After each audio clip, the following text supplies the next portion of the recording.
यहाँ पर किशोर अवस्था को तूफानों की अवस्था कहा है, तो ये किसने कहा? स्टैनली हॉल ने किशोर अवस्था को तूफानों की अवस्था कहा है। दोस्तों ये प्रश्न काफी महत्वपूर्ण प्रश्न है और ये पूछा जाता है सीटेट यूपीटेट में। तो अगला प्रश्न है, नैतिक विकास का सिद्धांत किसने दिया? नैतिक विकास से भी आपको संबंधित प्रश्न देखने को मिलते हैं। तो नैतिक विकास का सिद्धांत जो है ये दिया था कोलबर्ग ने। चलिए अगला प्रश्न है, बाल विकास का उद्देश्य है। तो बाल विकास का उद्देश्य जो होता है बालक का सर्वांगीण विकास करना बाल विकास का उद्देश्य होता है।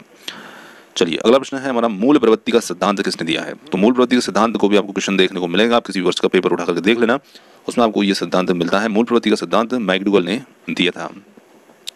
चलिए अगला क्वेश्चन है, मन की उत्तेजित दशा क्रोध खुशी आदि को क्या कहते हैं? तो उन्हें हम कहते हैं संवेग। ऑप्शन तो यहाँ पर है नहीं, सीधा सीधा हमारा उत्तर है संवेग। चलिए अगला प्रश्न है, आवश्यकता का पद सोपान सिद्धांत किसने दिया था? तो ये दिया था अब्राहम मैस्लो ने। और अगला क्वेश्चन हमारा यहाँ पर, बुद्धि का सामान्य व विशिष्ट सिद्धांत किसने दिया? तो बुद्धि का सामान्य व विशिष्ट सिद्धांत दिया है स्पीयरमैन ने। चलिए नेक्स्ट क्वेश्चन है, सीखने के सिद्धांत किसने दिए थे? तो सीखने के सिद्धांत दिए थे थॉर्नडाइक ने और इनसे संबंधित प्रश्न हमेशा आते हैं। अगला क्वेश्चन है यहाँ पर, मानव में स्थायी परिवर्तन को कहा जाता है? तो मानव में स्थायी परिवर्तन को कहा जाता है अधिगम, जिसका अर्थ होता है सीखना। चलिए अगला है, खेल पद्धति का जनक किसे माना जाता है? तो ये माना जाता है हेनरी कुक को, खेल पद्धति का जनक। चलिए बहुत अच्छा प्रश्न है अगला, ह्यूरिस्टिक पद्धति का जनक किसे माना जाता है?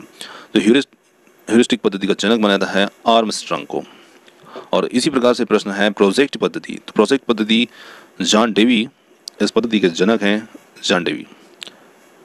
चलिए अगला क्वेश्चन है, वह कौन सी विधि होती है जिसमें पहले उदाहरण बताया जाता है बाद में नियम बताया जाता है? तो उस विधि को हम कहते हैं आगमन विधि, जिसमें पहले उदाहरण हो और बाद में नियम हो।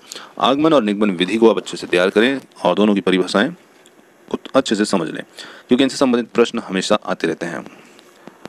वह कौन सी विधि है जिसमें पहले नियम बताया जाता है और बाद में उदाहरण? तो अभी हमने आगमन देखा था, अब ये निगमन विधि होती है और ये एक दूसरे की विपरीत होती है।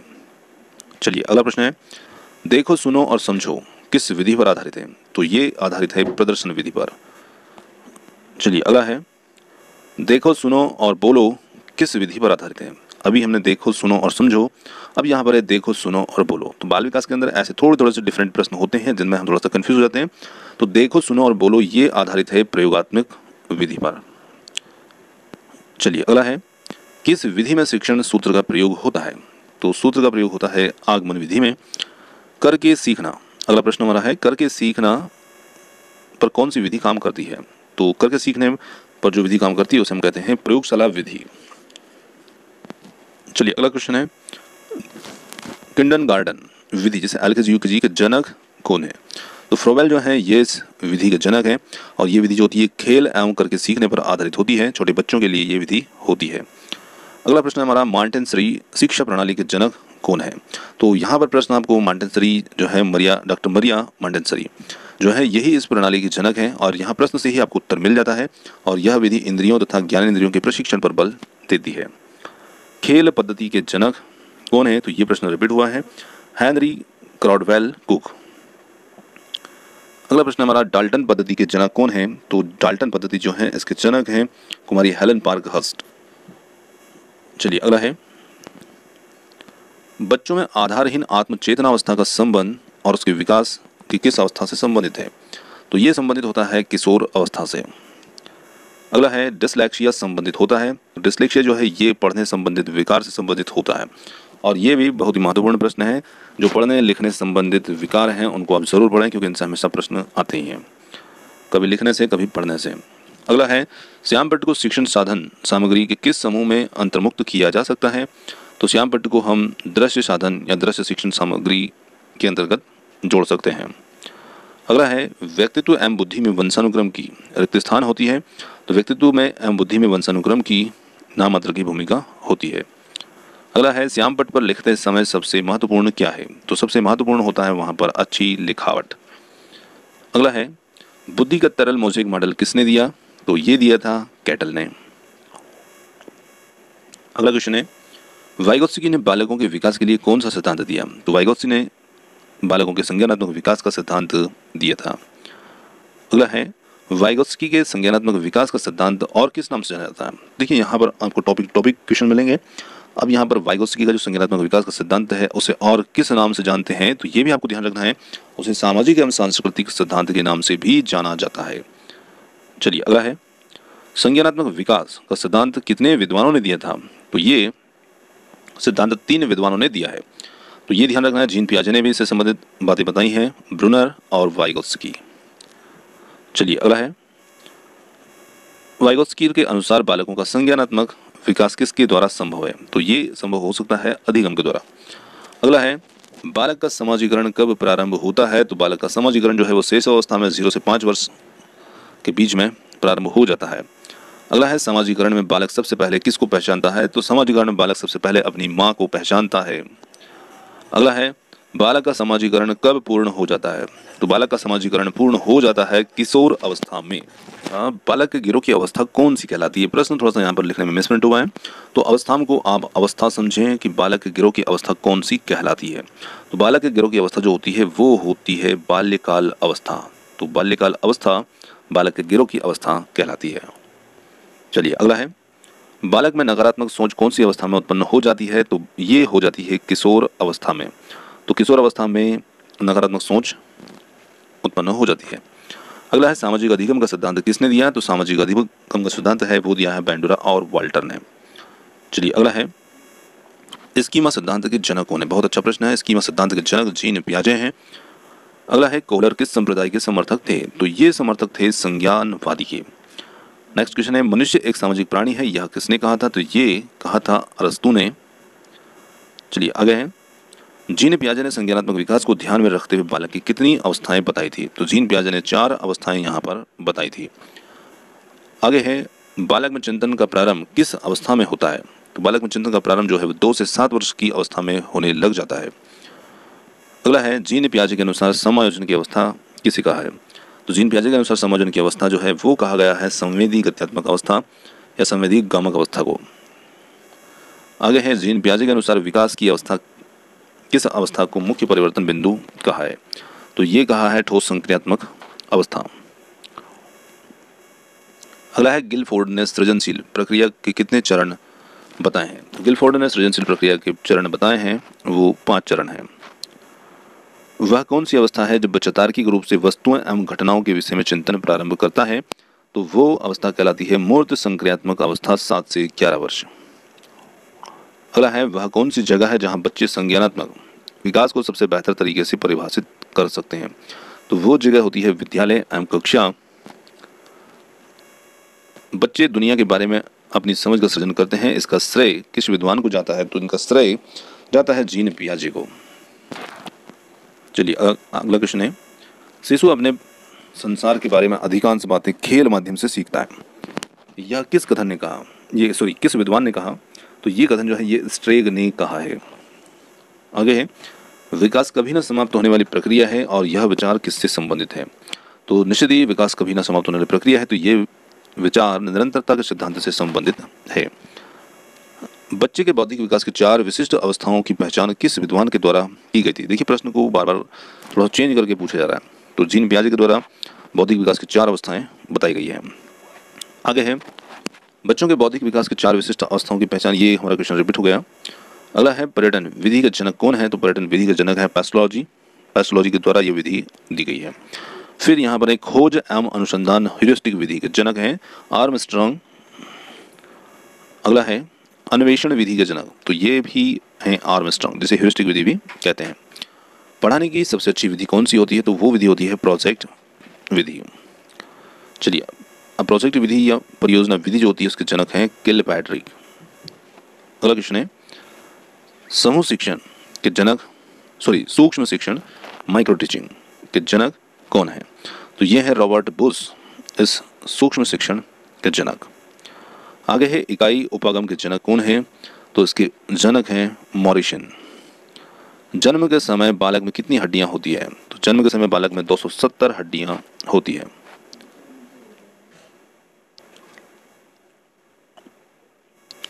चलिए आगे है, स्वयं की भावनाओं तथा संवेगों को नियंत्रित करने से संबंधित बुद्धि को क्या कहा जाता है, तो उस बुद्धि को कहा जाता है भाषाई बुद्धि। बिने साइमन परीक्षण द्वारा किसका मापन किया जाता है? तो बिने साइमन परीक्षण के द्वारा मापन करते हैं हम सामान्य बुद्धि का। अगला क्वेश्चन है, मानसिक आयु की प्रतीक का सर्वप्रथम प्रयोग किस विद्वान ने किया था? तो ये किया था बिने साइमन ने। आगे है, 140 से अधिक बुद्धिलब्धि IQ वाले बच्चों को किस श्रेणी में रखेंगे? तो ऐसे बच्चों को हम रखेंगे प्रतिभाशाली श्रेणी में। सृजनशील मौलिक परिणामों को अभिव्यक्त करने की मानसिक क्रिया है, यह कथन किसका है? तो ये कथन जो है यह है क्रो एंड क्रो का। लिखावट से संबंधित लिखने की योग्यता में कमी किसका एक लक्षण है? तो ये लक्षण होता है डिसग्राफिया का। आगे है, शब्दों में अक्षरों के क्रम पढ़ने में कठिनाई का अनुभव करना अक्सर चाक्षुष स्मृति का हास करना है से संबंधित है। तो यहाँ पर इसका उत्तर बनेगा डिसलेक्सिया, क्योंकि ये पढ़ने से संबंधित कठिनाई का अनुभव करना डिसलेक्सिया। अगला है, डिस्थीमिया है। तो डिस्थीमिया क्या है? तो ये गंभीर तनाव की अवस्था होती है। आगे है, गणित को समझने की आवश्यकता, इसे हम गणित से संबंधित विकार भी कह सकते हैं। तो इसे हम कहते हैं डिसकैलकुलिया। तो डिसकैलकुलिया जो होता है ये गणित को समझने की आवश्यकता या विकार भी इसको कहा जाता है। आगे है, डिस्ग्राफिया मुख्य रूप से रिक्त स्थान की समस्या से संबंधित है। तो डिस्ग्राफिया जो है वो लिखने से संबंधित विकार है और डिसलेक्सिया जो है ये पढ़ने से संबंधित विकार है। आगे है, निम्नलिखित में से कौन सी मौखिक रूप से सीखने की असक्तता होती है? तो देखिए, सीखने से संबंधित जो विकार होता है उसे अफेज्या कहा जाता है। आगे है, छात्र सिद्धांत का जनक किसे कहा जाता है? छात्र सिद्धांत का जनक कहा जाता है कर्ट लेविन को। आगे है, कर्ट लेविन किस विचारधारा से प्रभावित थे? तो ये गेस्टाल्टवादी विचारधारा से प्रभावित थे। आगे है, कर्ट लेविन किस विचारधारा के समर्थक थे? तो समर्थक ये संज्ञानवादी। और कर्ट लेविन के क्षेत्र सिद्धांत में क्षेत्र का क्या अर्थ है? तो जीवन के विभिन्न क्षेत्र, इनके सिद्धांत में क्षेत्र का अर्थ है। आगे है, अधिगम का श्रेणी क्रम सिद्धांत किसने दिया? तो ये सिद्धांत दिया था रॉबर्ट गेने ने। और रॉबर्ट गेने जो थे ये किस विचारधारा के समर्थक थे? तो ये संज्ञानवादी। आगे है, रॉबर्ट गेने के अनुसार अधिगम का सबसे निम्न स्तर कौन सा है? तो वो है संकेत अधिगम। और इसी प्रकार से रॉबर्ट गेने के अनुसार अधिगम का सबसे उच्च स्तर कौन सा है? तो वो है समस्या समाधान अधिगम। आगे है, सुल्तान नामक चिंपांजी पर किस वैज्ञानिक ने प्रयोग किया था? तो वो किया था गॉलर ने। आगे है, चूहे पर किस वैज्ञानिक ने प्रयोग किया था? तो ये प्रयोग किया था स्किनर ने। और बुद्धि का प्रतिदर्श नमूना सैंपल सिद्धांत दिया था थॉमसन ने। अगला है, बुद्धि को मापने के लिए मानसिक आयु समप्रत्यय किस विद्वान ने दिया? तो ये दिया था अल्फ्रेड बिने ने। और अल्फ्रेड बिने ने बुद्धि को कितने भागों में बांटा? तो अल्फ्रेड बिने ने बुद्धि को 3 भागों में बांटा था। आगे है,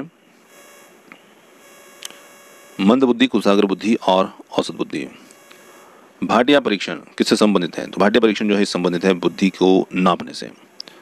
आगे है, वैसलर परीक्षण का संबंध किससे है? तो वैसलर परीक्षण का संबंध किससे है? तो यह है बुद्धि को नापने से। स्टर्न के सूत्र में संशोधन किसने किया? तो ये संशोधन किया था टर्मन ने।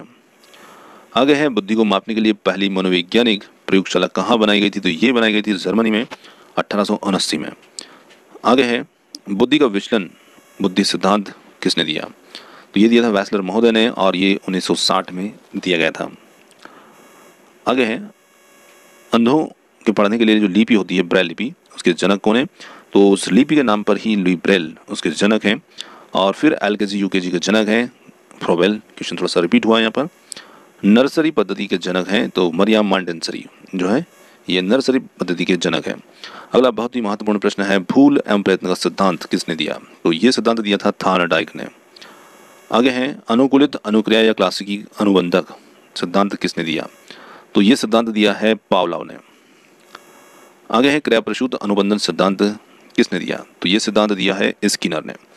और जीन पियाजे किस विचारधारा के समर्थक थे? ये थे संज्ञानात्मक। जीन पियाजे किस देश के निवासी थे? तो ये निवासी थे स्विट्जरलैंड के। और वह कौन मनोवैज्ञानिक जो पहले जीव विज्ञान के प्रोफेसर थे बाद में मनोविज्ञान के प्रोफेसर बने? तो जीन पियाजे ही वो थे।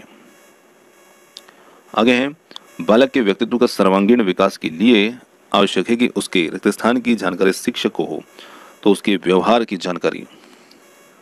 आगे है, बच्चे फिल्म में दिखाए गए हिंसात्मक व्यवहार को सीख सकते हैं। यह निष्कर्ष किस मनोवैज्ञानिक द्वारा किए गए हैं और कार्य पर आधारित हो सकता है? तो ये निश्चित ही एल्बर्ट बंडूरा के मनोवैज्ञानिक कार्य पर आधारित हो सकते हैं। आगे है समाजीकरण का क्या अर्थ होता है, तो समाज में समाजित होना समाजीकरण कहलाता है। अगला क्वेश्चन है, सबसे अधिक गहन जटिल समाजीकरण कौन सी अवस्था में होता है, तो ये होता है किशोर अवस्था के दौरान जटिल समाजीकरण। चलिए आगे है, अपनी कक्षा के बच्चों में समाजीकरण की प्रक्रिया को तेज करने के लिए शिक्षक को अपना बर्ताव रिक्त स्थान रखना चाहिए, तो स्नेह और सहानुभूति पूर्ण रखना चाहिए। आगे है, समाजीकरण की प्रक्रिया में अनुकरण को उपयोगी तथा विकासात्मक बनाने के लिए आवश्यक तत्व कौन से होते हैं, तो वहाँ पर आवश्यक तत्व जो होते हैं परिवार एवं पड़ोस होते हैं। आगे हैं, कॉलबर्ग के अनुसार सही गलत के प्रश्न के बारे में निर्णय लेने में शामिल चिंतन प्रक्रियाओं को कहा जाता है, तो उन्हें हम नैतिक तर्कना कहते हैं। आगे है, पियाजे के अनुसार संज्ञानात्मक विकास के किस चरण पर बच्चा वस्तु स्थायित्व को प्रदर्शित करता है, तो वो करता है मूर्त संक्रियात्मक अवस्था में। अगला है, वह स्तर जिसमें बच्चा किसी वस्तु एवं घटना के बारे में तार्किक रूप में सोचना शुरू करता है कहा जाता है, तो उस अवस्था को हम कहते हैं पूर्व क्रियात्मक अवस्था। चलिए आगे है, अधिगम अंतरण कितने प्रकार का हो सकता है, तो अधिगम अंतरण जो है ये 3 प्रकार का हो सकता है, धनात्मक अंतरण, शून्य या ऋणात्मक अंतरण। आगे है, धनात्मक अंतरण कितने प्रकार का होता है, अब धनात्मक जो है वो कितने प्रकार का होता है, तो वो भी 3 प्रकार का होता है, क्षैतिज, ऊर्ध्वज या द्विपार्श्विक। फिर आगे जो प्रश्न है गणित संबंधी विकार, तो ये हम देख चुके हैं, डिस्कैल्कुलिया से कहते हैं, पढ़ने संबंधित विकार ये थोड़ा ज़्यादा बार रिपीट हो गया है क्योंकि ये प्रश्न जो है काफ़ी बार पूछा गया है, इस वजह से ये थोड़ा रिपीट हुआ है। इसी प्रकार से यहाँ पर लिखने संबंधित विकार भी हो चुका है हमारा डिस्ग्राफिया। लिखना पढ़ना और बोलने संबंधी विकार को क्या कहते हैं, तो देखिए लिखना पढ़ना और बोलने संबंधित विकारों को डिस्प्रेक्सिया कहा जाता है क्योंकि इसके अंदर तीनों ही तरह के विकार सम्मिलित हैं। मनोसामाजिक विकास का सिद्धांत किसने दिया, तो ये सिद्धांत दिया था एरिक्सन ने, मनोसामाजिक विकास का सिद्धांत। आगे है, समायोजन की अवस्था कौन सी अवस्था को कहते हैं, तो शेष अवस्था को ही हम समायोजन की अवस्था कहते हैं। आगे है, औपचारिक शिक्षा प्रारंभ करने की उम्र होती है, तो औपचारिक शिक्षा प्रारंभ करने की उम्र जो होती है वो होती है 6 वर्ष की।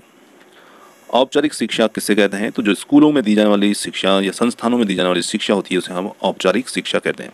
अब देखिए अनौपचारिक शिक्षा किससे कहते हैं, इससे संबंधित भी प्रश्न आते हैं, तो आंगनबाड़ी में दी जाने वाली शिक्षा, घर में दी जाने वाली शिक्षा जो होती है उसे हम अनौपचारिक शिक्षा कहते हैं। अगला है, समाजीकरण की क्रिया कब तक चलती है, तो ये निश्चित जीवन भर चलती रहती है। बालक कितने माह में अपनी माता को पहचानने लगता है, तो वैसे तो वो 3 माह में ही पहचानने लग जाता है। आगे है, शर्म की अवस्था कौन सी अवस्था को कहते हैं, तो ये बाल्य अवस्था को कहते हैं।